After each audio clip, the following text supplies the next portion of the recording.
Hola amigos, muy buenos días.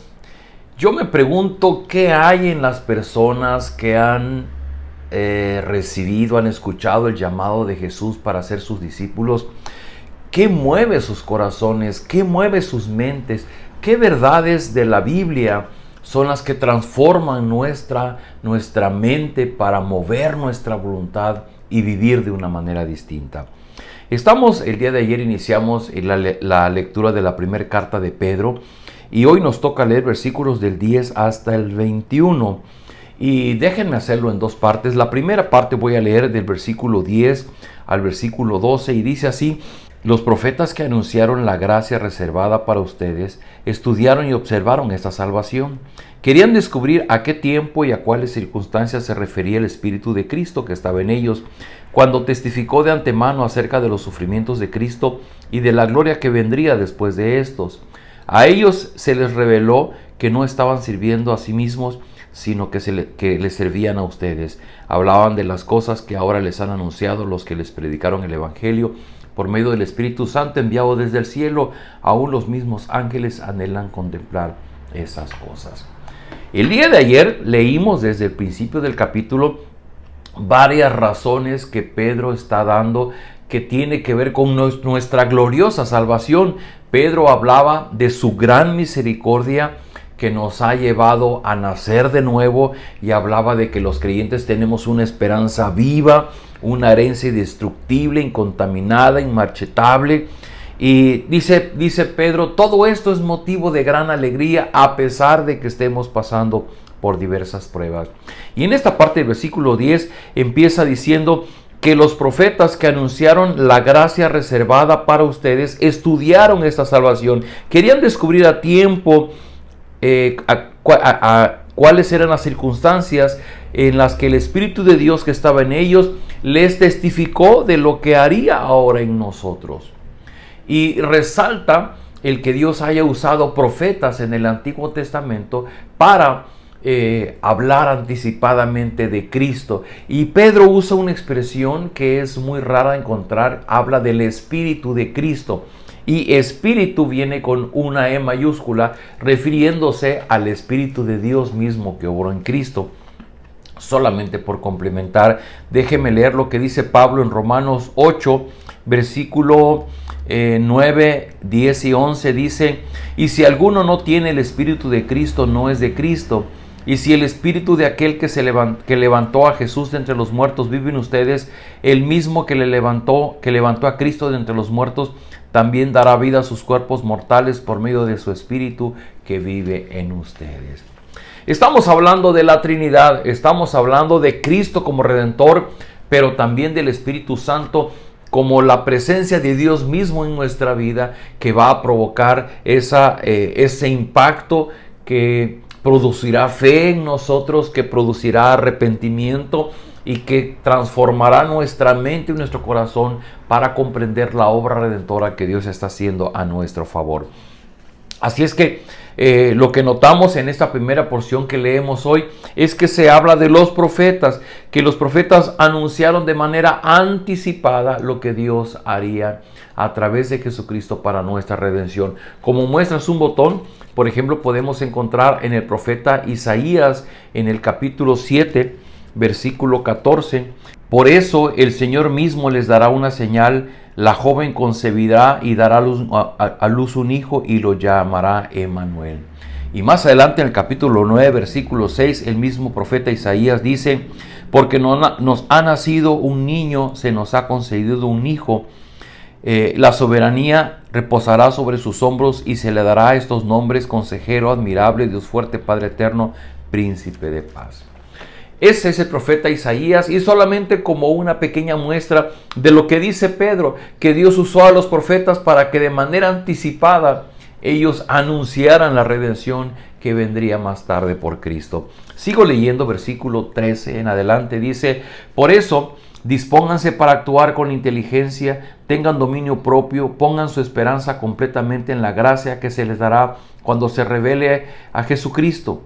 Como hijos obedientes, no se amolden a los malos deseos que tenían antes cuando vivían en la ignorancia. Más bien sean ustedes santos en todo lo que hagan, como también es santo quien nos llamó, pues está escrito, sean santos porque yo soy santo. Llama la atención, versículo 13, dice en esta versión, por eso dispónganse para actuar con inteligencia. En la versión 60 dice, por tanto, ceñid vuestro entendimiento para la acción. El teólogo R.C. Sproul, él lo traduce como abróchense los cinturones o manos a la obra. Es decir, en virtud de lo que leímos en el primer capítulo, de la gran misericordia derramada en nuestra vida, que nos ha llevado a una nueva vida y que nos ha dado ahora una esperanza y una herencia, y que eso nos llena de gozo y alegría a pesar de las dificultades que hoy día vivimos, y que esto que estamos viviendo fue anunciado por los profetas antes de que viniera el Señor Jesucristo. Dice Pedro, por tanto, en virtud de todo eso, dice, dispónganse para actuar en inteligencia, tengan dominio propio, pongan su esperanza completamente en la gracia a través del Señor Jesucristo.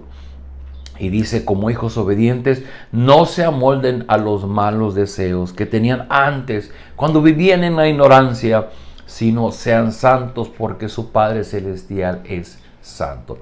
Vean ustedes cómo el apóstol Pablo, de una manera muy sabia, está primero dando las verdades del Evangelio, las verdades que fortalecen nuestra fe, que nos dan vigor en nuestro diario vivir, que nos alimentan en nuestra comunión con Dios, para después pasar a la acción. Y decir, en tanto Dios ha hecho esto con nosotros, ahora nosotros nos vamos a disponer para vivir de una manera distinta. Y vean lo que viene, versículo 17 en adelante. Ya que invocan como Padre al que juzga con imparcialidad las obras de cada uno, vivan con temor reverente mientras sean peregrinos en este mundo. Como bien saben, ustedes fueron rescatados de la vida absurda que heredaron de sus antepasados. El precio de su rescate no se pagó con cosas perecederas como el oro o la plata, sino con la preciosa sangre de Cristo, como de un cordero sin mancha y sin defecto. Cristo, a quien escogió Dios antes de la creación del mundo, se ha manifestado en estos últimos tiempos en beneficio de ustedes. Por medio de Él, ustedes creen en Dios, que lo resucitó y lo glorificó, de modo que su fe y su esperanza están puestas en Dios. Y quiero llegar al final de esta reflexión con esto que dice el texto 18. Nosotros fuimos rescatados de una vida absurda que heredamos de nuestros padres. Y dice, el precio de nuestro rescate no fue con oro o con plata, sino con la preciosa sangre de Cristo, de un cordero sin mancha y sin defecto. Así que dice Pedro, fuimos rescatados de una vida absurda que heredamos de nuestros padres, pero fuimos rescatados por algo que no es con oro ni plata, sino es la preciosa sangre de Cristo, de un cordero sin mancha. Amigos, yo decía en un principio, ¿qué mueve nuestra voluntad? ¿Qué mueve nuestras emociones? ¿Qué mueve nuestra mente para vivir de una manera distinta? Lo que lo mueve es que hemos sido rescatados por un gran precio, la vida y la obra del Señor Jesucristo. Y que esto no es algo improvisado, sino que se manifestó desde tiempos antiguos, desde antes de la creación del mundo en la persona de Cristo, para después concretarse en el mensaje que compartieron los profetas en toda la historia del Antiguo Testamento, para que hoy día nosotros vivamos de una manera distinta. Así es que yo le digo esta reflexión de Pedro, por tanto, dispónganse a actuar con inteligencia, tengan dominio propio, pongan su esperanza completamente en la gracia del Señor Jesucristo. Y vamos a orar pidiendo de la ayuda de Dios para vivir así. Padre, gracias por esta hermosa palabra a través del apóstol Pedro, y que nos recuerda las verdades que fundamentan nuestra fe, nuestro amor, nuestra devoción ante ti. Gracias por la obra redentora a través de Jesucristo, que no es algo improvisado, sino es algo que tú trazaste desde antes de la creación de este mundo, y lo comunicaste a través de tus profetas en toda la historia del Antiguo Testamento, y hoy día se ha concretado en nosotros. Por tanto, somos llamados a disponernos a vivir en obediencia, a aferrarnos a esa gracia que cae sobre nosotros a través de la persona del Señor Jesucristo.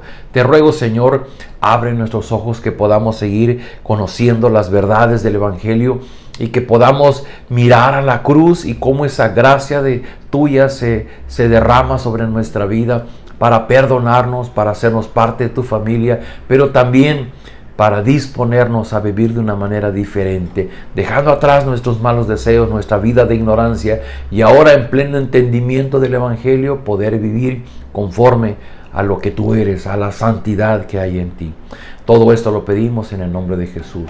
Amén. Queridos amigos, nos vemos el día de mañana.